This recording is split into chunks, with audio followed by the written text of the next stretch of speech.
వేగాన పడిలేచి వలలకు తీపి కలలకు లేని అలసట నీకేలా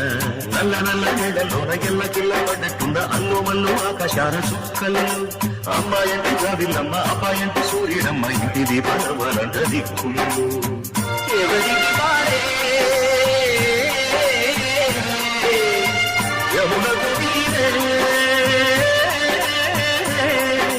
రేవు నీరు నావదంట నావతోడు రేవుదంట పంచుకుంటే గోరువంత వాలదాని గోపురానికి స్మరణ గణగడ గంటలే మోగనేదా గోపురాలు నుంచి నాక గోకులాలు పెదాల కిలకిలా ముగ్గులే